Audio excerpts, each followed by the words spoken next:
What is up, guys? We are back to talk about the TCU football game that happened this past weekend. It was the number 6 ranked TCU Horned Frogs going into town, into Manhattan, Kansas, home of the Kansas State Wildcats. Bill Snyder, a team that's always disciplined, that never beats itself, well coached. And, we're just going to go ahead and jump into it. The game was supposed to start. It was slated for an 11 o'clock a.m. kickoff. There was a rain delay that made 3 hours, so basically the game didn't start till like 2:20.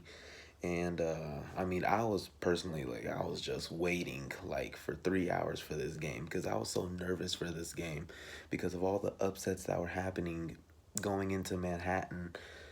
It's a very hard place to play, and I guess you can say, fortunately, Kansas State was without their starting quarterback, so expectations for the defense was high. And once the game finally started at 2 o'clock, I was really proud and impressed by how the TCU defense came on the road with all the hype around them and all the recognition nationally. I thought that they did a really good job playing defense against this team on the road. I think they shut out all the noise. Kansas State is a team that like averages 260 rushing yards a game as a team, and they only had 70 on that day. And about 5 different players ran the ball, and Ty Summers, Traven Howard, Montrell Wilson really played a big game. They all three as a trio. The defensive line, of course, Ross Blacklock. Ross Blacklock is a guy I'm so high on. He's only a sophomore too. He came in as a 4-star defensive tackle.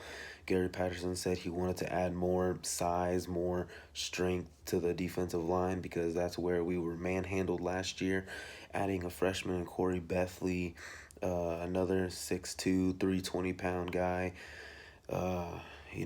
The recruits have really been coming in great the last 2 years, and it's been shown on the field.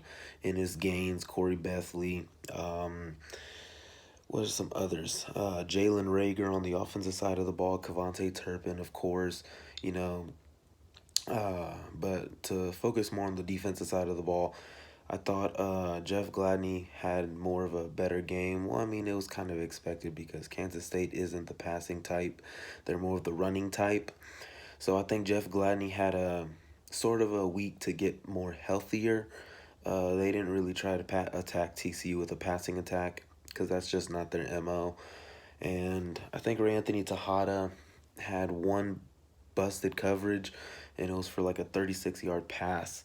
But other than that, Kansas State didn't really do much damage. TCU ended up winning the game 26-6, and TCU defense allowing 216 total yards of offense, which is great on the road.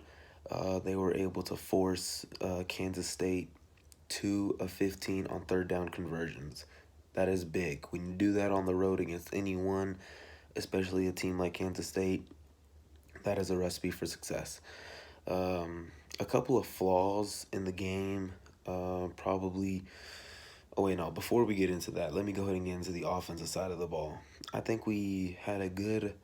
I think we had an okay game as an offense. When you go up against a healthy, very skilled, very talented Kansas State defense, the expectation isn't to score like 60 points.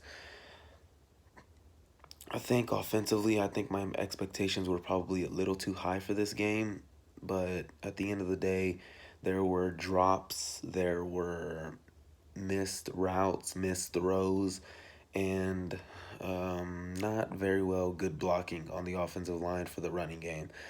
Kyle Hicks had about 16 carries for 58 yards. Darius Anderson only had 2 carries.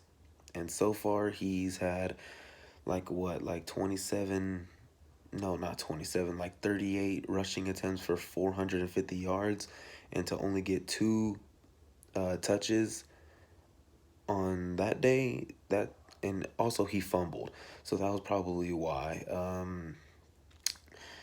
That was we're running away from the running game.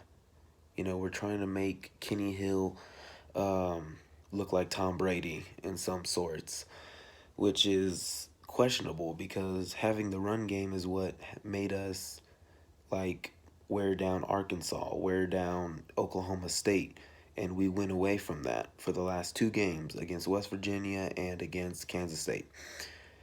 We didn't run the ball particularly well. In my mind, having Patrick Morris out, our starting center, it's big because even though he is a good center, that's not why it's big. It's because Austin Schlottman, our right guard, has to move back to center because Austin Schlottman, as a right guard, he is so athletic that he is able to pull fast and in a hurry and get the right blocks at the right time, and that's opening up holes all day for Darius Anderson and Kyle Hicks.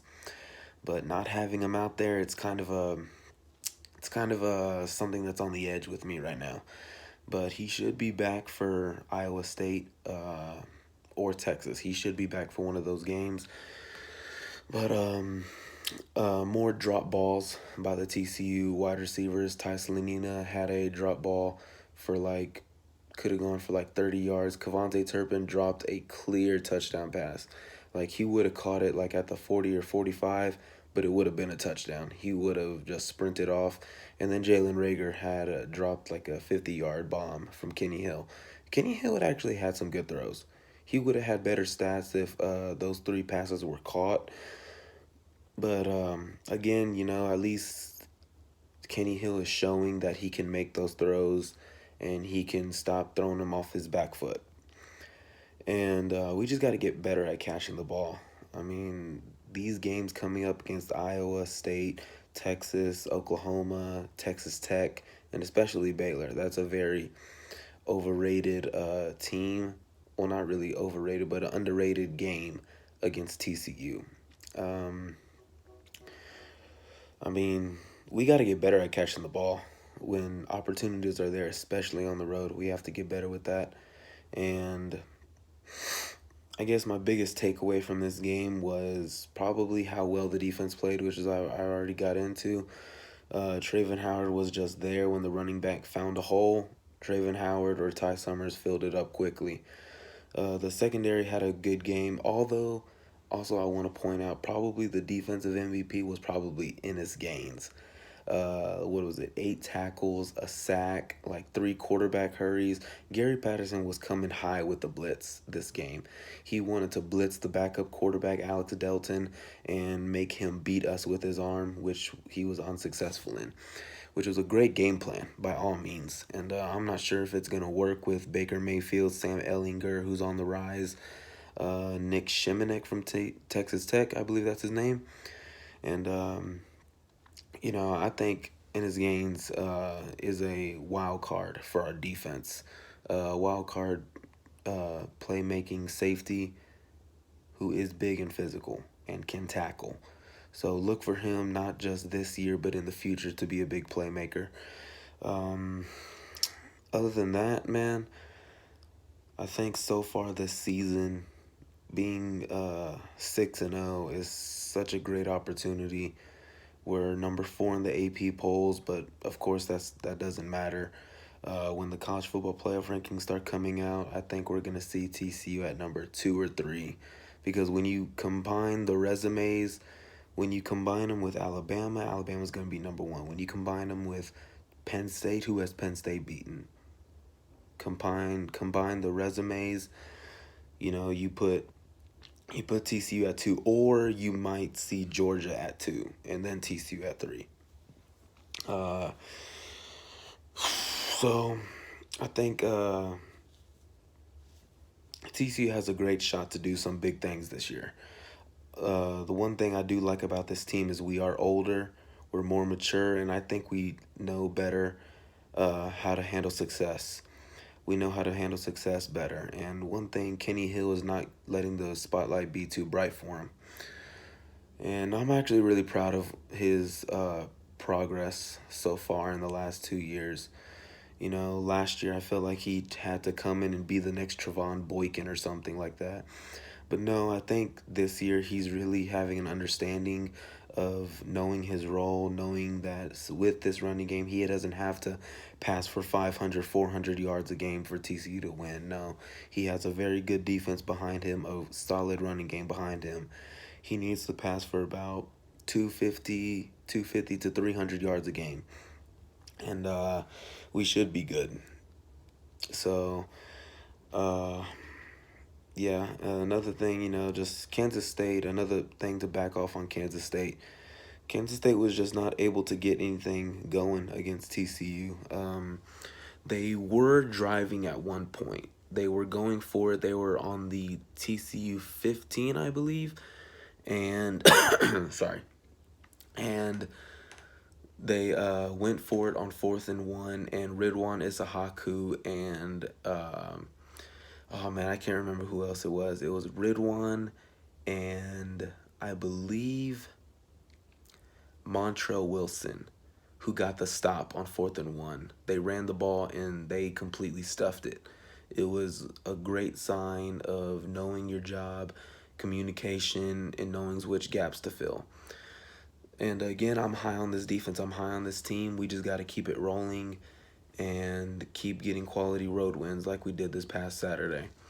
So thank y'all for listening. I'll be back with the Kansas preview.